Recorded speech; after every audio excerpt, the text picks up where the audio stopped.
comment diminuer l'inflammation du corps. Je suis Rita de la chaîne Ayurnature, la chaîne où je vous parle de Ayurveda et naturopathie. Et aujourd'hui, je vais vous parler de ces 3 étapes qui sont données en Ayurveda pour tout type de problème et comment on peut appliquer ces 3 étapes pour justement un syndrome qui est inflammatoire dans le corps. Donc déjà, on va essayer de comprendre qu'est-ce que c'est ce syndrome inflammatoire parce que c'est vraiment une nomenclature qu'on va utiliser en naturopathie et pas tellement quelque chose qu'on utilise en Ayurveda. En Ayurveda, on va comprendre qu'il y a un pitta qui est augmenté et en général, il y a cette notion de ama, donc nourriture non digérée qui est accumulée.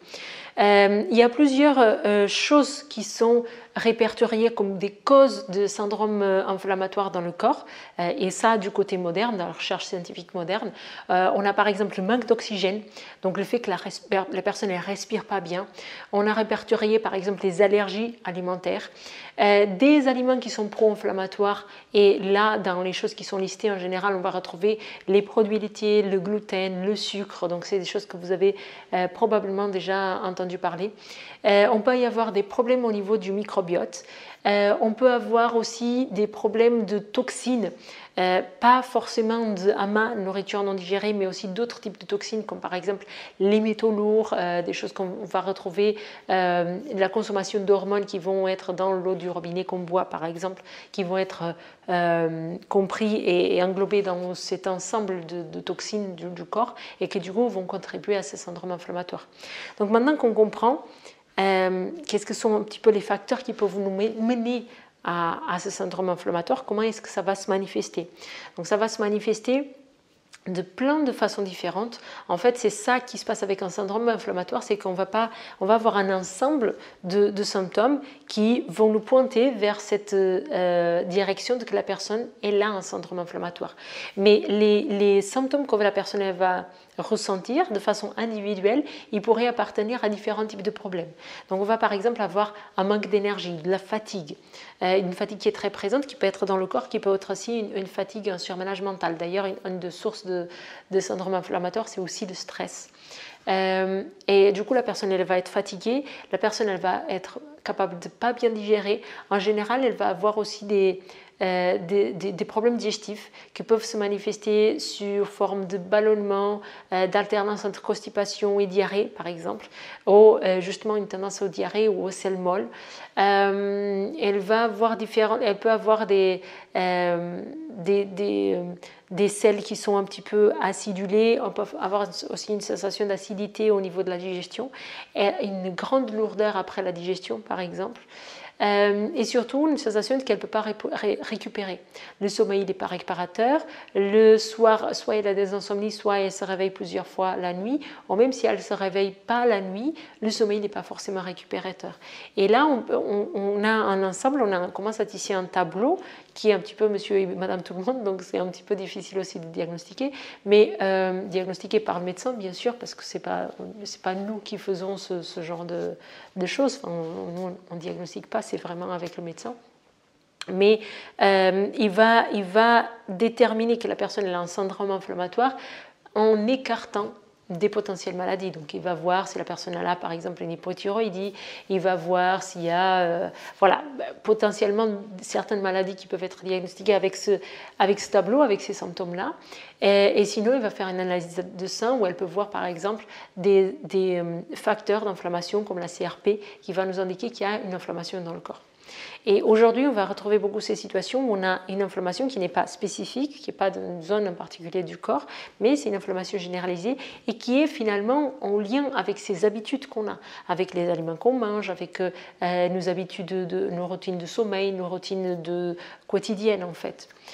Donc maintenant, si on repère qu'on a de l'inflammation dans le corps, qu'on est un petit peu dans cette situation, on ne digère pas bien, on est fatigué, on n'arrive pas à bien se reposer même si on est fatigué, donc ça devient des cercles vicieux. Donc bien sûr, on va voir le médecin, on va voir s'il y a d'autres choses à regarder là-dedans.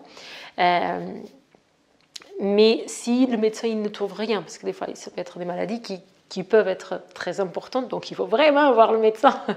Ok, donc ne restez pas sur la vidéo YouTube. Mais si rien n'a été trouvé et qu'il y a un syndrome inflammatoire, une inflammation dans le corps qui a été décelée, qu'est-ce qu'on peut faire? Donc, dans l'Ayurveda, on va avoir 3 étapes, 3 choses à faire pour se débarrasser d'un problème. C'est Nidana Parivarjana, Shamana et Shodhana Chikitsa. Donc ça c'est en sanskrit, mais on va expliquer. Donc Nidana Parivarjana, c'est arrêter la cause. Nidana, c'est la cause, c'est le problème, le début. Donc Nidana Parivarjana, c'est arrêter la cause du problème. Donc, qu'est-ce qui vous a mis dans ce syndrome inflammatoire? Et donc là, c'est plus notre travail, parce que le médecin, il ne va pas forcément avoir le temps, ou il n'a pas forcément cette façon de voir la vie non plus. Donc, qu'est-ce qui vous a mis dans cet état-là? Et donc, en général, c'est en lien avec notre alimentation et hygiène de vie. On mange quand on n'a pas faim, on va manger trop de produits inflammatoires, c'est pas inflammatoire que je voulais dire, c'est des produits transformés qui sont inflammatoires, mais beaucoup de produits transformés. On va manger trop de quantité dans le repas, donc on a la sensation de faim, mais on mange tellement qu'on est plombé, on n'écoute pas sa sensation de satiété, on continue à manger. On mange beaucoup de produits qui sont pas forcément transformés, mais qui ont un indice glycémique haut, et qui sont pas très nourrissants. Donc on mange par exemple à base de pâtes. Les pâtes, elles vont nous caler, mais comme c'est du sucre rapide, en fait c'est des farines. C'est pas du sucre rapide comme du sucre blanc, mais c'est pas non plus des pâtes complètes ou des grains en fait, les grains qui vont faire la différence et qui vont nous donner cette sensation de satiété. Les pâtes, on va pouvoir manger une grande quantité, donc être plombé alors qu'on n'est pas nourri, parce qu'en termes de minéraux, il n'y en a pas beaucoup dedans. Donc, qu'est-ce que c'est? Est-ce que c'est dans notre alimentation? Est-ce que c'est notre hygiène de vie? Je vais tout le temps me coucher super tard et me lever super tôt. Et au bout de 10 ans, je commence à être fatiguée. Est-ce que je prends toujours le café parce que je suis épuisée le matin, donc sans mon café, j'arrive à rien faire? Est-ce que c'est comment j'entretiens mes pensées tout le temps? Je suis tout le temps à penser mal des autres, etc., etc. Donc, qu'est-ce que je fais dans mon quotidien qui est en train de me plomber, qui est en train de m'enflammer, qui est en train de me mettre dans cet état-là? Ça peut être aussi un aliment en particulier. Je consomme trop de produits laitiers alors que je ne les digère pas. Voilà, ça peut être plein de choses. Donc, qu'est-ce que c'est chez vous qui est en train de créer cette chose-là? Et il faut l'arrêter. Parce que sinon, en fait, vous allez juste mettre un pansement par-dessus, mais pour ne pas voir que vous avez un problème, vous allez justement prendre un café parce que vous êtes fatigué, et du coup, ça va durer le temps que ça dure. Le problème de base, il reste là. Donc, qu'est-ce que c'est ce problème de base? Comment vous avez engendré, comment ce syndrome inflammatoire il a commencé, et donc arrêter cette cause. Donc, ensuite, c'est Shamana Chikitsa. Donc ça, c'est apaiser. Et donc là, on rentre un peu plus dans... c'est plus pour les thérapeutes. C'est une fois qu'on a déterminé quel est le dosha causal. Donc si vous êtes débutant en Ayurveda, je vous invite à faire déjà le quiz ayurvédique pour savoir un petit peu quels sont vos doshas. Et ensuite, vous pouvez suivre la formation gratuite en Ayurveda. Il y a une playlist ici sur YouTube pour les débutants. Ensuite, pour faire Shamana Chikitsa, il faut quelque part essayer de comprendre quel est le dosha qui a été déséquilibré. Donc quand on comprend quel est le dosha qui a été déséquilibré, on va chercher à l'apaiser. Okay. Donc Vata, traditionnellement, on va l'apaiser par exemple avec l'huile de sésame. Donc si Vata est à l'origine, le fait de faire des automassages à l'huile par exemple, c'est bien. Le fait d'ajouter des oméga 3, ça va nous soulager. Le fait de changer un petit peu notre alimentation, ça va nous aider. Si c'est Pitta qui est à l'origine du trouble, le fait d'appliquer du ghee, ça peut soulager. Si c'est Kapha, on va pouvoir utiliser du miel aussi, selon les situations. Mais qu'est-ce qu'on cherche toujours avec cet apaisement? C'est, de façon générale, pour ne pas rentrer dans le côté thérapeutique, on va dire, par rapport aux troubles qu'on a, qu'est-ce que je peux faire qui peut soulager un petit peu mon mal-être? Donc des fois, ça peut être un foie qui est trop fatigué, et le fait d'appliquer une bouillotte chaude du côté droit, donc par-dessus le foie, ça va nous faciliter la digestion. Donc ça, c'est Shamana Chikitsa. Donc ça, c'est vraiment quelque chose de très concret que je peux faire qui va me apaiser. C'est pas arrêter la cause du problème. En parallèle, j'arrête la cause du problème, mais en attendant, j'ai toujours ces symptômes digestifs. Donc je vais appliquer la bouillotte. Qu'est-ce que je peux faire aussi?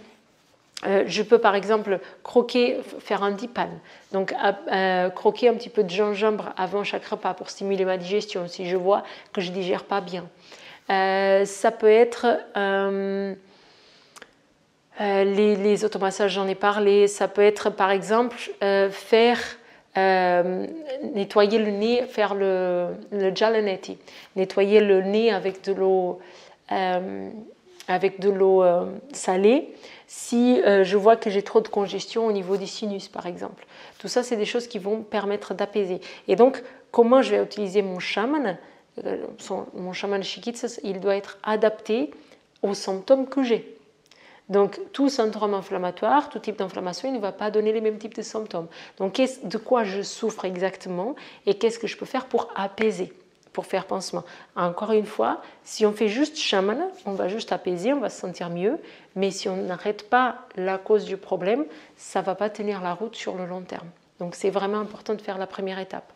La troisième étape, Shodan Shikitsa, par contre, là, vous avez besoin d'un thérapeute. Là, je vous conseille vraiment de consulter un thérapeute. Donc, Shodan, c'est quand on cible vraiment le dosha qui est à la source du problème et que là, on va faire des thérapies qui peuvent être un peu plus et qui peuvent brusquer un peu plus le corps, mais qui vont permettre à ce dosha de se déséquilibrer. Je donne un exemple, ça peut être le jeûne. Donc, en Ayurveda, je sais qu'en naturopathie, on va avoir différents types de courants. Il y a des courants qui vont conseiller le jeûne comme ça un petit peu pour tout le monde, selon les problématiques, etc. En Ayurveda, ce n'est pas comme ça. En Ayurveda, le jeûne, ça va être vraiment considéré comme une thérapie chaude, par exemple. Donc, elle est violente pour le corps.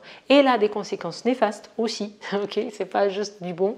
Et du coup, il faut le faire vraiment avec conscience. Et je vous conseille de le faire avec un thérapeute. Je ne vais pas rentrer dans le détail de Shodhana parce que la chaîne YouTube, c'est quand même fait pour les personnes qui veulent appliquer les choses dans sa vie. Donc, je vous invite à mettre dans les commentaires ce que vous avez pensé et si cette vidéo, elle vous aide ou si c'est resté trop flou. Donc l'idée, c'est que ça vous aide quand même. L'idée, c'était pas de vous donner, donc encore une fois, des règles ou des trucs directs. Il y en a d'autres vidéos qui font, où je vous parle de, par exemple, le gingembre. Où je peux vous donner des techniques comme pour enlever ama, etc. Là, l'objectif, c'est plus la réflexion derrière l'action. Donc c'est pourquoi je vais faire chaque chose au lieu d'appliquer un conseil YouTube comme ça. C'est de voir pour moi en fait, chez moi, qu'est-ce qui se passe, qu'est-ce que je dois arrêter. Donc ça c'était le but de cette vidéo. Je sais qu'elle plaise beaucoup moins, c'est beaucoup moins marketing parce que ce qu'on aime c'est la solution, la plante, le truc. Mais honnêtement, ça ne marche pas. Ça ne marche pas. Les règles pour tout le monde, ça ne marche pas. Ce qui marche, c'est vraiment cette réflexion intérieure. Donc, je préfère passer plus de temps, avoir moins d'abonnés et aller plus dans cette réflexion qui vous aide vraiment en profondeur. Donc, dites-moi un peu ce que vous en pensez dans les commentaires, s'il vous plaît. Et je vous dis à la prochaine vidéo. Merci.